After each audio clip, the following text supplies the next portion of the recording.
All right, it's time to go over our top 10 quarterbacks for week 8. We're gonna get right into this. Starting at number 10, we're going with Sam Darnold. This is a quarterback that really took a lot of people by surprise, right? We didn't know how he was going to react coming over. He started out with the Jets, went over there to the Carolina Panthers, then to the 49ers for a brief stint behind Brock Purdy. Now he gets to be the lead honcho, even with JJ McCarthy being drafted as the next up-and-coming guy before he ended up getting injured. So then Sam Darnold takes the reins. Now he's doing really, really well, right? Got Justin Jefferson really on a high horse right now. It's throwing the football all over the field.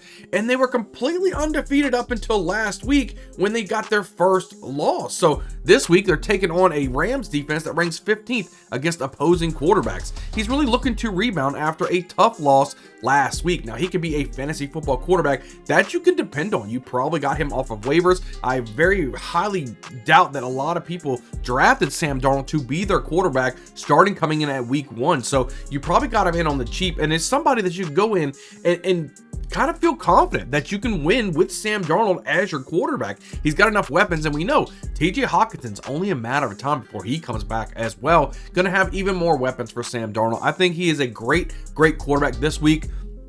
The Rams defense isn't what they used to be back in the day, right? So they're a beatable defense, right? And if this is somebody that Sam Darnold can go out there, have a good week for you, and can be, to me, a top 10 quarterback on the week. I like his chances for being dominant for fantasy football, being dominant for your fantasy teams, and being dominant as far as a top 10 fantasy quarterback for week 8. Move right along here at week 8. For week 8, right? So coming right again here at number 9. Right, we're going Caleb Williams, right? Caleb Williams is a quarterback that I myself was not high on, right? I wasn't high on him coming out of college. I think he made too many mistakes. He likes to force the football, but he's starting to mature a little bit in football. We're starting to see some of the goodness that he can provide for your team. So I had to put him into my top 10. I'm one of those guys that, yes, I have these takes all the time, but if I'm wrong, I will tell you I'm wrong. And if it's starting to shift into the opposite of what I first initially thought about, I'm going to let you guys know that, right? I'm a very humble guy here, humble as I can be. So I'll let you guys know. And I'm starting to say, hey, look, Caleb Williams is starting to show some relevancy, right? To me, I've got to put him here, and the most of the reason why he's in my top 10 is because he's going against the Washington Commanders defense. If we look at this, he is going against this Commanders defense that is ranked 17th against opposing quarterbacks. I was really hoping to be able to get to see that number 1 pick and number 2 pick going head to head. Jaden Daniels with the rib injury. They want to make sure he is 100% healthy before they get him back on the field, which tells me I don't think he plays this week against a top touted Bears defense. It doesn't make sense for me. If he's got bruised ribs already, you want to protect your rookie star quarterback. Why would you put him on the field? But that would be great to see Caleb Williams going against Jaden Daniels. I think it's stacked a little bit against Jaden Daniels in this matchup because the Bears defense is so much better than the Commanders defense. But if we hone it down on Caleb Williams, going against this Washington Commanders defense, a lot of people have been able to do whatever they really wanted to do against this defense. And I think now that Caleb Williams is starting to get some momentum, right? He's starting to see, DJ Moore's getting out there, Cole Kmet. He's starting to build some rapport with his guys. Ramo Dunze, Keenan Allen. He's got a lot of plethora of weapons out there. And then DeAndre Swift's kind of kicking it into gear as well. The Bears are a really good football team. I think it's easily a top 10 type of week for Caleb Williams. Got him here at number 9. So move right along here at number 8. I'm going Baker Mayfield. Now, I know there's a lot going on with Baker right now. Usually a pretty good fantasy quarterback this season. We saw what he was able to do against the Ravens. Had a pretty good showing there as well. But this week, he's ended up taking on a Falcons defense that ranks 22nd against opposing quarterbacks.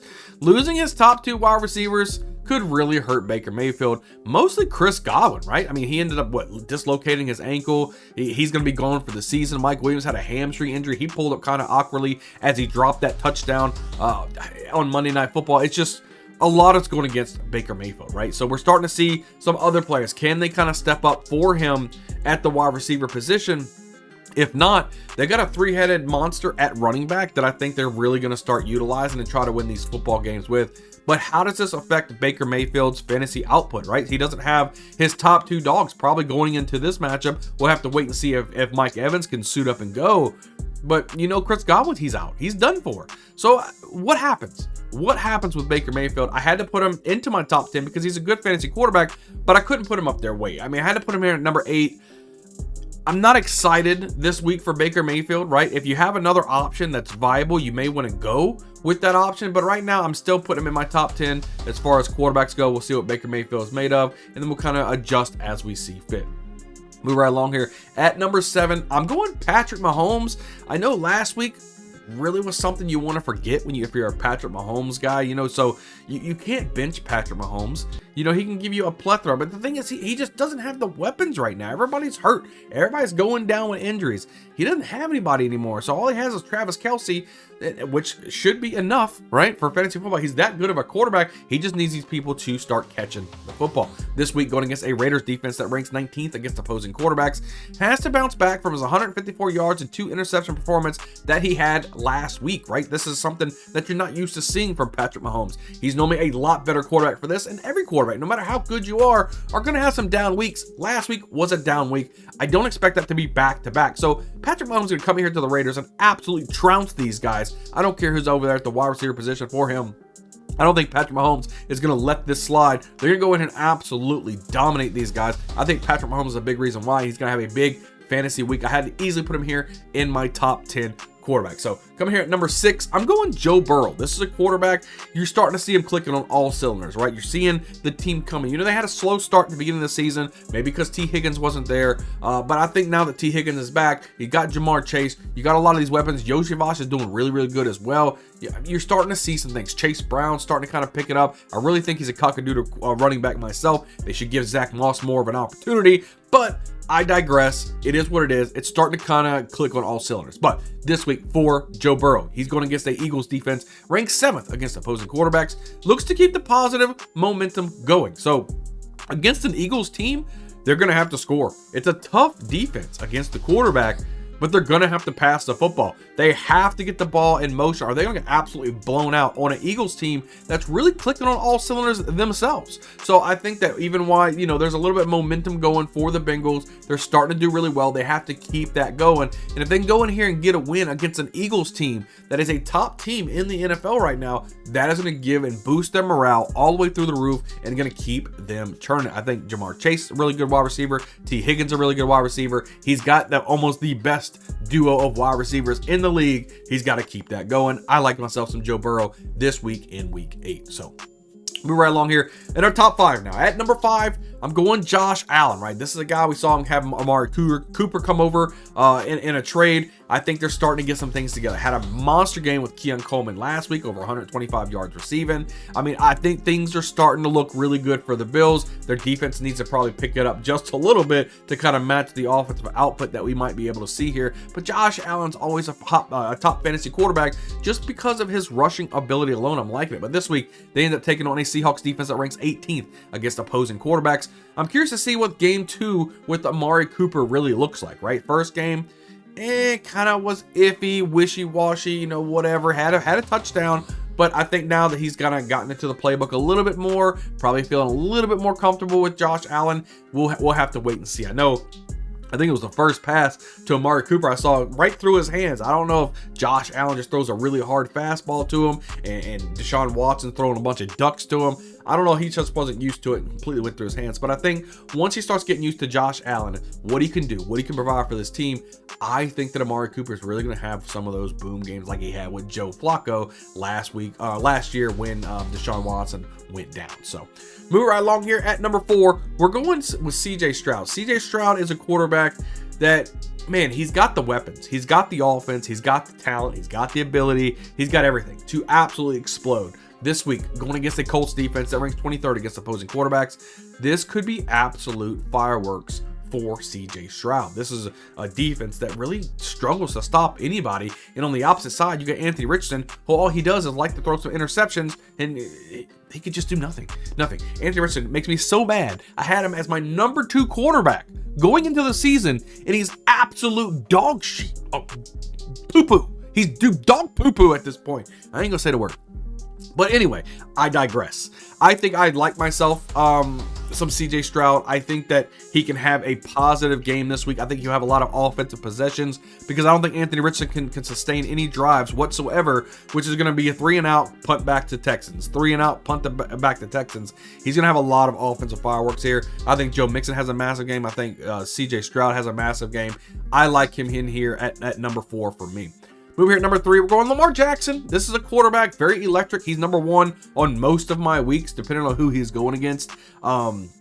He can run the football like the best of them. I mean, the dude is absolutely electrifying. You got a meat pounder back there, and freaking Derrick Henry can completely run you over. No, I'm not saying pause. I think he can just destroy people, right? He's got nice receiver. Mark Andrews is starting to come along just a little bit. He's still got Isaiah Likely out there. You got Flowers. Bateman had a huge game last week against the Bucs. I mean, he's starting to come on all cylinders. I like myself some Lamar Jackson this week, going against a Browns defense that ranks 12th against opposing quarterbacks.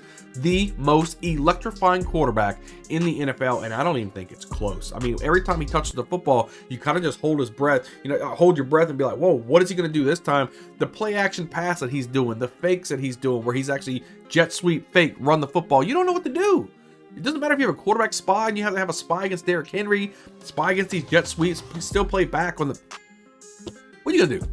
What are you going to do at this point? They're absolutely electric. I love watching the Ravens play football. I think they're a really good football team.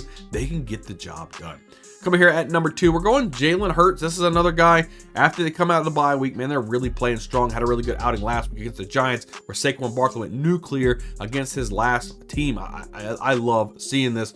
Jalen Hurts is really starting to put things together, right? A.J. Brown, he's really clicking with him as well. Let's just kind of look at what he's doing this week. So this week, going against a Bengals defense ranked 28th against opposing quarterbacks. Team is really starting to gel really nicely, and against the Bengals, right, who are also playing really well. We just got done talking about Joe Burrow. I think the Jalen Hurts going to come in here. He's going to air this football out. He's going to absolutely dominate. I look for a massive game from A.J. Brown. This should just be a match made in heaven for Jalen Hurts, and I think he's going to show that air on the football field. If you have Jalen Hurts, he's easily a set it and forget it guy. He's somebody that you just got to have him on your team. He's great. He's doing very, very well. Again, I had him at the start of the season, probably outside of my top 5 because I was right. He was decreased a little bit with his rushing yards. He's not getting the tush push anymore. I was completely right on that, but he's really upping his game at the passing ability, and I'm really liking what I'm seeing. So easily number 2 for me. Coming here at number 1, I'm going Jordan Love. Jordan Love, I think, has a huge matchup this week that I think he can absolutely just take advantage of. I think he's overdue really for a 400-yard passing game, and I can really see that here from Jordan Love. He's this week taking on a Jaguars defense that ranks 32nd, dead last, cock-a-doodle against opposing quarterbacks. Love will absolutely feast against this Jacksonville Jaguars defense. There's nobody on this defense that can even slow down Love, let alone stop the guy. He's got a plethora of weapons out there, whether it be Jaden Reed and Romeo Dubes and Wicks and Watson and Musgrave, and he's got Tucker Kraft, all these guys. Josh Jacobs should have a really good game.